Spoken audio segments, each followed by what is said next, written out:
Buenos días, queridos hermanos, Dios les bendiga. Es un enorme placer poder saludarles en esta hora. Estamos ya en la lección número 10 de este trimestre.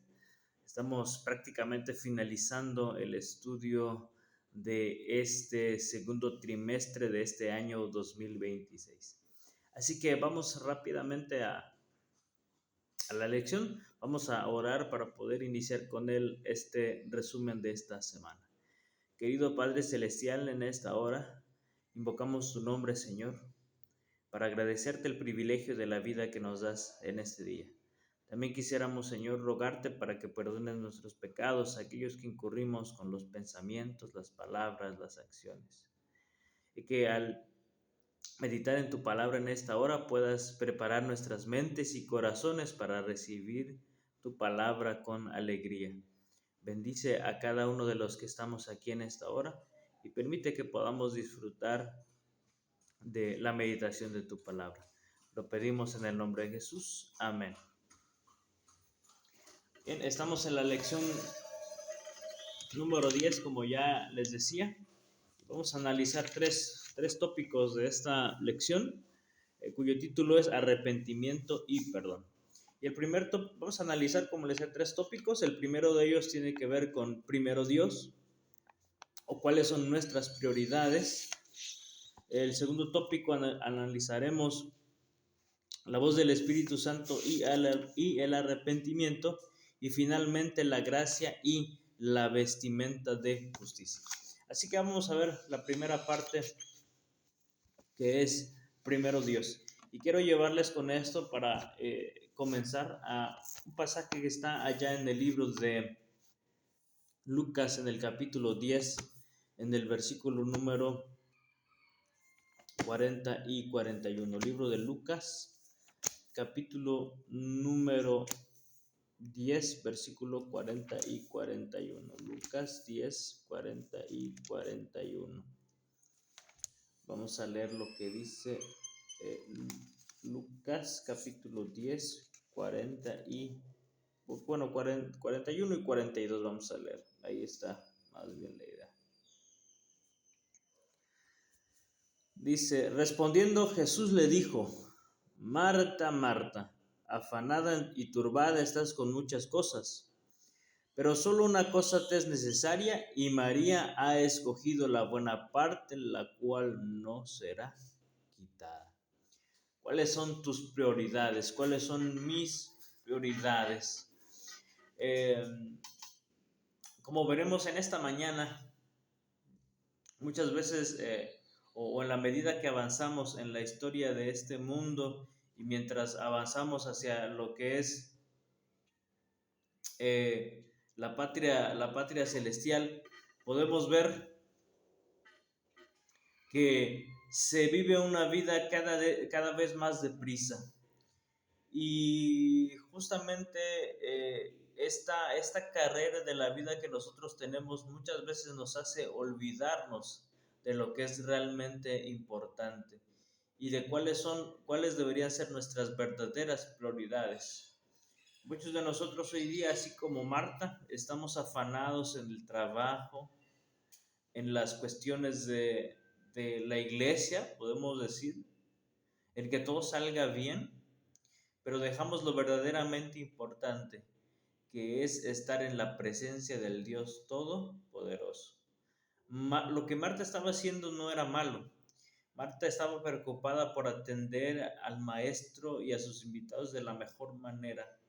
Ella había ido a la cocina, estaba preparando la comida, preparando el agua, porque quería darle lo mejor a Jesús.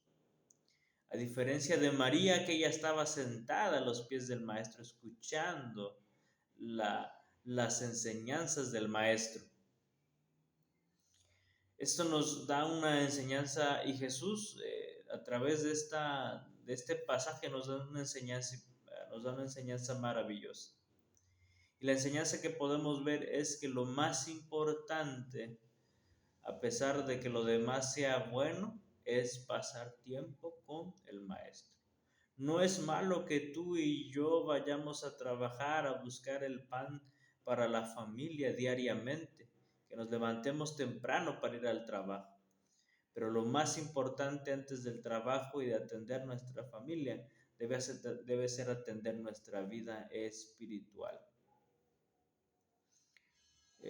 A veces nosotros vemos por allí, la lección relata la historia de una mujer, de una madre de familia que se levanta el sábado y se da cuenta que están sucios los trastes y entonces los comienza a lavar, se da cuenta que hay otras cosas por hacer y entonces comienza a hacerlas. Al final se da cuenta de que pues no está cumpliendo con el objetivo del sábado, que es tener un día de comunión y adoración con Dios. Que los afanes de la vida no nos quiten las prioridades de nuestra vida. Y nuestra prioridad más importante no es planear para la iglesia. Nuestra prioridad más importante no es ni siquiera podemos decir hacer las actividades de la iglesia. Nuestra prioridad más importante es pasar un tiempo a solas y de calidad con Jesús. Por eso, ante las prisas de la vida, nosotros debemos detenernos a reflexionar qué es importante y dar la prioridad a lo que realmente vale la pena, que es pasar tiempo de calidad con el Maestro. Él y su presencia en nuestra vida debe ser nuestra prioridad. Bien, ahora veremos la segunda parte de esta lección, que tiene que ver con el arrepentimiento y la voz del Espíritu Santo. Vamos a ver un texto que está aquí mismo en el libro de Lucas, en el capítulo 11 y en el versículo número 13 del libro de Lucas, capítulo 11, versículo número 13.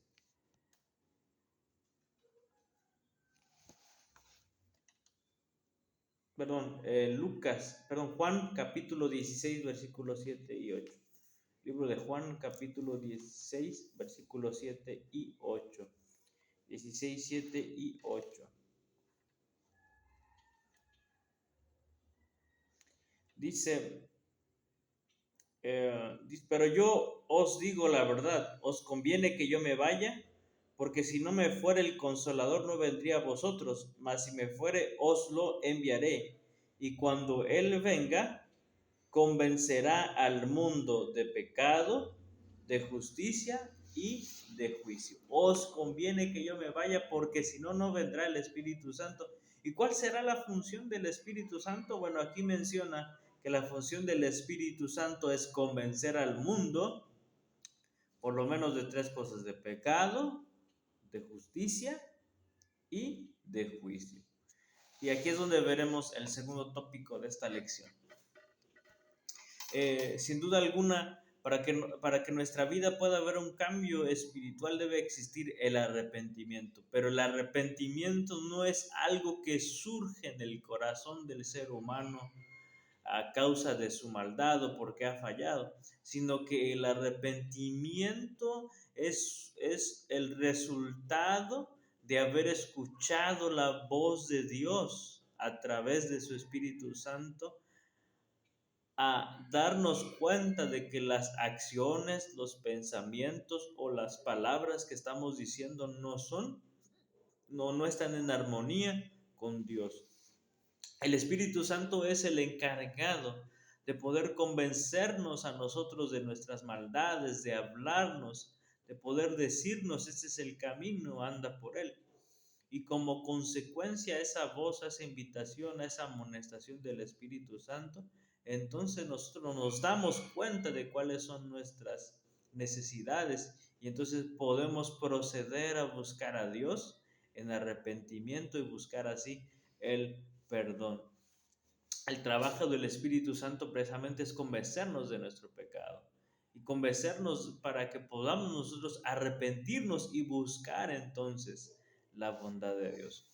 Voy a leer esta parte que está en el desierto a las gentes, que dice: el verdadero pesar por el pecado es resultado de la obra del Espíritu Santo. El Espíritu revela la ingratitud del corazón que ha despreciado y agraviado al Salvador. y nos trae contritos al pie de la cruz. Cada pecado vuelve a herir a Jesús. Lloramos por los pecados que produjeron angustia. Una tristeza tal nos inducirá a renunciar al pecado. El verdadero pesar por el pecado es resultado de la obra del Espíritu Santo, escribe la hermana Elena G. de White en el Desierto de las Gentes. Así que el trabajo del Espíritu Santo, una parte del trabajo del Espíritu Santo es convencernos a nosotros de nuestra maldad, convencernos a nosotros de nuestro pecado y darnos a ver que lo que estamos haciendo produce dolor y sufrimiento a Cristo Jesús. Y entonces nos ayuda a ver que necesitamos hacer un cambio en nuestras actitudes, en nuestros deseos, en nuestras acciones, en nuestra forma de vivir.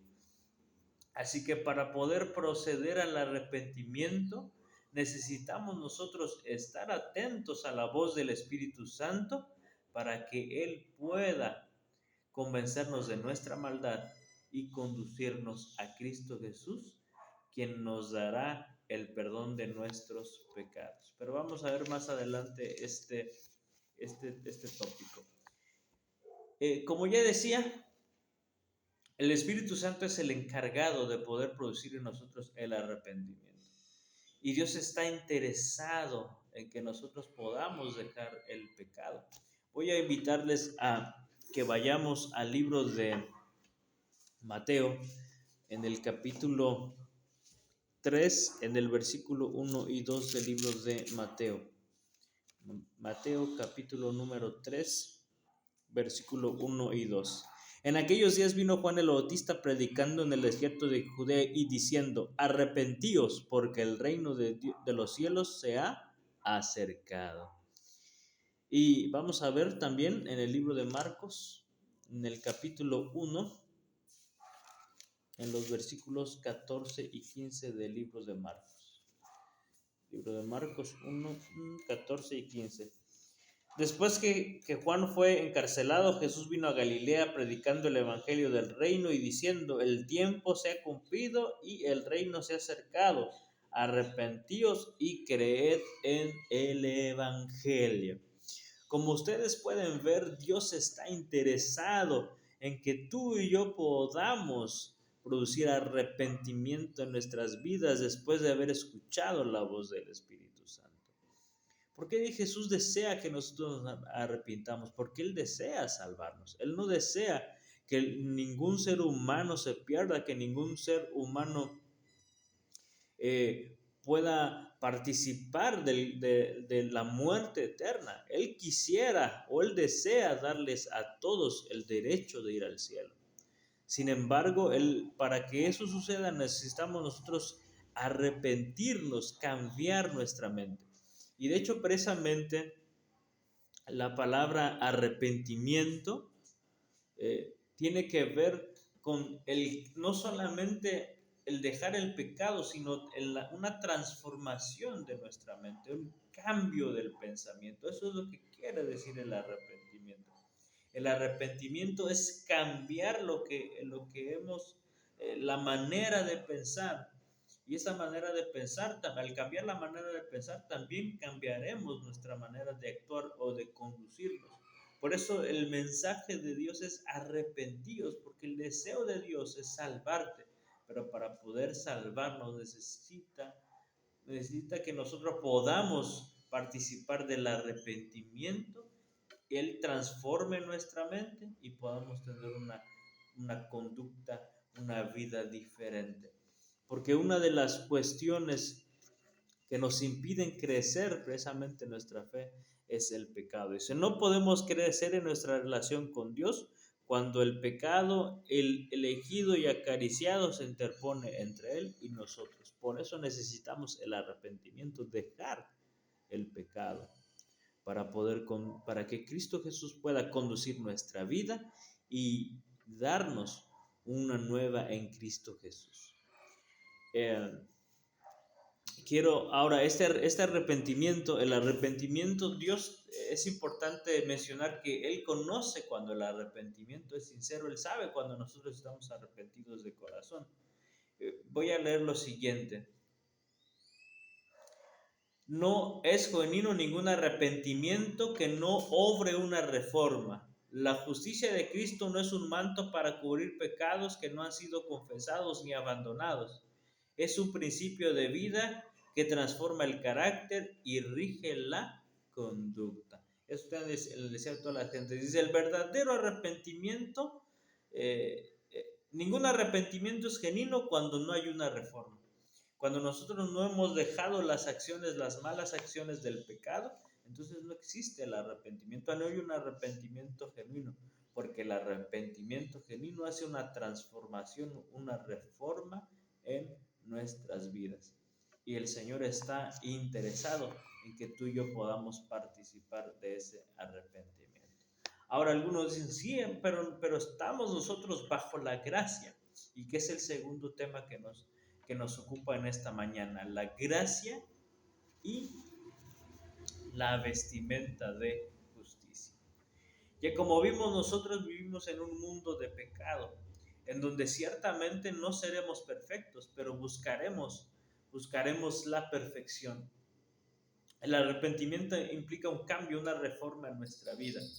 Eso no quiere decir que estamos exentos de cometer algún error, alguna falla o de cometer algún pecado. Al tener una naturaleza humana, nosotros no estamos exentos del pecado. Tal fue el caso de Abraham, que desconfió de Dios y tomó a la sierva de su esposa para tener un hijo. Tal es el caso de David, que cometió adulterio, mandó asesinar a alguien. Y podemos ver la vida de varios personajes que fueron hombres de fe, pero que también tuvieron errores, como los tenemos nosotros.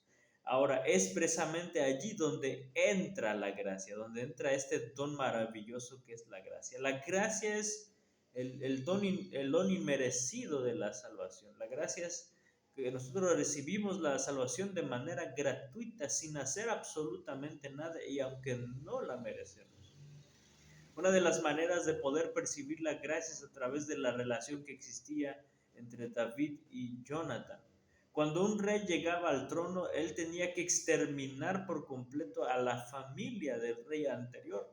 Así que el trabajo de David era, él tenía que eliminar a todos los descendientes de Saúl. Pero resulta ser que cuando David está en el trono, cuando él ya está establecido, él pregunta a sus siervos, ¿habrá alguien de la casa de Saúl, alguien de la familia de Jonathan a quien yo pueda favorecer? Y entonces alguien le dice, sí, mira, fíjate que hay un hombre que está en Lodebar, Mefiboset, pero es un nombre lisiado. Y entonces le dice, pues mándenlo a llamar. La gente va, la comisión va a Lodebar, llegan a donde está Mefiboset y entonces le dicen a Mefiboset, ¿sabes qué? Mefiboset, el rey David te llama. Imagínate cómo se sintió Mefiboset al recibir al ser encontrado y recibir esa orden de ir a ver al rey David. Seguramente él pensó, ay, ahora sí se acabó todo este asunto, mi vida está en peligro, hoy no, de esta noche no voy a pasar, porque él sabía que así tenía que ser. Sin embargo, cuando Mefiboset llega ante David, David, después de una conversación con él, le dice, mira, no te preocupes, yo no voy a hacerte daño, yo quiero favorecerte, quiero que ahora te sientes en mi mesa, quiero que estés conmigo, que seas como uno de mis hijos, yo te voy a dar vestimenta de príncipe, comida de príncipe, lugar como si fueras un príncipe. Queridos, esa es la gracia. Nosotros no merecemos la salvación. En términos reales, Mefiboset merecía morir, estaba destinado a la muerte. Sin embargo, la gracia de David lo alcanza y entonces ahora él tiene vida y forma parte de esta familia. Nosotros también merecemos morir. Sin embargo, la gracia de Dios, la misericordia de Dios nos da la oportunidad de poder participar del don de la salvación, porque Dios es un Dios misericordioso. Quiero invitarte a libros de Éxodo, capítulo 34, versículo número 6, donde encontramos esta maravillosa expresión de la misericordia de Dios. Y pasando Jehová por delante de él, proclamó: Jehová, Jehová, fuerte y misericordioso, piadoso, tardo para la ira y grande en misericordia y verdad. ¿Dónde actúa la gracia en mi vida? ¿Cómo actúa? ¿Cómo podemos nosotros disfrutar de este don maravilloso de la gracia? Cuando nosotros luchamos, nos esforzamos por ser fieles a Dios y entonces nuestra humanidad nos impide completar esa fidelidad. Es donde precisamente entra en acción la gracia maravillosa de Jesús. Pero esta gracia tiene un complemento maravilloso y este complemento es la vestimenta de la justicia dada al ser humano por Cristo Jesús. Y quiero precisamente llevarte a que podamos ver esta vestimenta maravillosa. Esta vestimenta está relatada en una parábola que Jesús contara acerca del reino de los cielos. En el libro de Mateo, voy a relatarles esta parábola brevemente y entonces llegaremos al versículo que nos ocupa. Hay un padre que hace una fiesta de boda para sus hijos y manda a llamar a los invitados. Manda a llamar a las personas, él prepara todo y cuando va a llamar a los invitados no quieren venir. Y entonces él por segunda vez manda la invitación para las personas y nadie quiere venir. Fíjate, esto es maravilloso. Aquí encontramos una verdad interesante también. Y esta verdad es que Dios nos insiste para salvarnos. ¿Qué necesidad tiene Dios de estar mendigando, de estar buscándonos? Sin embargo, aquí vemos que 2 veces el rey manda, les da una oportunidad. Y sin duda alguna Dios nos ha dado muchas oportunidades para que podamos arrepentirnos. Y Él nos sigue buscando para salvarnos. Ahora, cuando ya él ve que no, entonces él dice: mira, ¿saben qué? Vayan a las calles, traigan a quien ustedes se encuentren en la calle, sea pobre, sea quien sea ustedes, tráiganlo y denle su ropa de boda. Versículo número 11, y entró el rey para ver a los convidados y vio ahí un hombre que no estaba vestido de boda. Entonces el rey dijo a los que servían vestido de boda, y él le dijo: amigo, ¿cómo entraste aquí sin estar vestido de boda?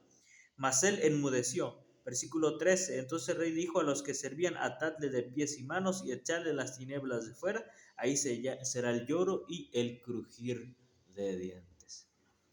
¿Qué está diciendo Jesús en esta parábola? Este hombre se le había otorgado una vestimenta especial para poder asistir a las bodas. ¿Y qué representa esa vestimenta? Vamos a ver en el libro de Génesis, en el capítulo 3, en el versículo número 7. Antes del pecado, Adán y Eva estaban recubiertos de un manto de luz que cubría su desnudez. Pero después de que cometen el pecado, capítulo 3, versículo 7, entonces fueron abiertos los ojos de ambos y conocieron que estaban desnudos, entonces cosieron hojas de higuera y se hicieron delantales.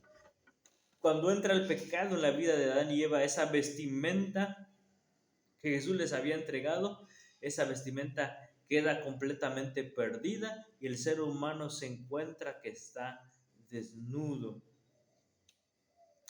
¿Y cuál es la acción de Dios para poder salvar a esa pareja y poder cubrir la desnudez de su pecado? Versículo número 21. Y Jehová Dios hizo al hombre y a su mujer túnicas de pieles y los vistió. Fíjate qué maravilloso.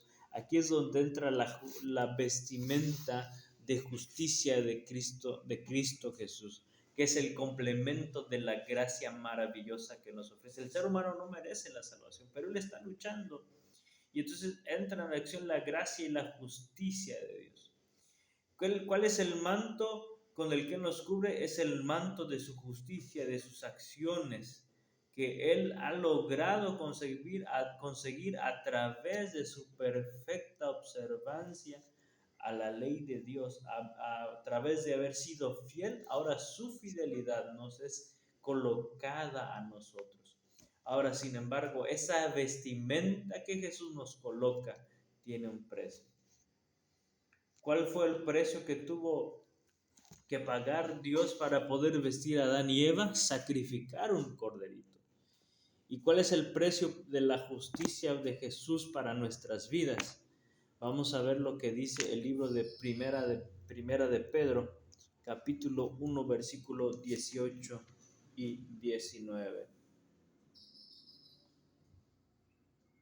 Primera de Pedro, capítulo 1, versículos 18 y 19. Sabiendo que fuiste rescatados de vuestra vana manera de vivir, la cual recibisteis de vuestros padres, no con cosas corruptibles como oro o plata, sino con la sangre preciosa de Cristo, como de un cordero sin mancha y sin contaminación. Querido, ¿cuál es el precio de la vestimenta que tú y yo recibimos después de arrepentirnos y buscarnos la misericordia de Dios? El precio de la vestimenta que tú y yo vestimos, que es la justicia de Jesús, tuvo precisamente el costo de su propia vida. Es una vestimenta que está hecha a través del sacrificio maravilloso de Cristo Jesús. Así que solamente podemos recibir la salvación a través de esa justicia maravillosa. Únicamente el manto de Cristo mismo, que Cristo mismo ha provisto, puede hacernos dignos de comparecer ante la presencia de Dios. Cristo colocará esa vestimenta, ese manto de su propia justicia sobre cada alma arrepentida y creyente. Solamente quienes hayan aceptado a Jesús, se hayan arrepentido, serán dignos de recibir esta vestidura de la justicia de Cristo Jesús. Así que te animo, querido, a que a partir de ahora podamos escuchar la voz del Espíritu Santo, podamos arrepentirnos y así recibir el perdón de nuestros pecados y la justicia maravillosa de Cristo Jesús. Vamos a orar.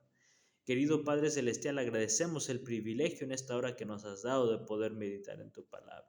Permítenos, por favor, escuchar la voz de tu Santo Espíritu y danos la capacidad para poder responder positivamente a ese llamado. Bendice a cada uno de los que estamos o escucharemos el repaso de esta lección.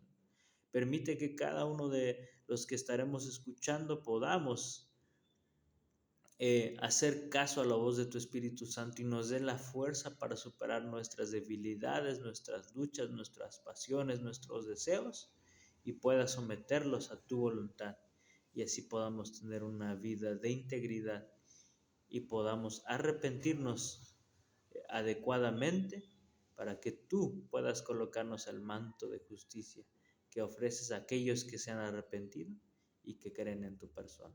Nos ponemos en tus manos en el nombre de Jesús nuestro Salvador. Amén.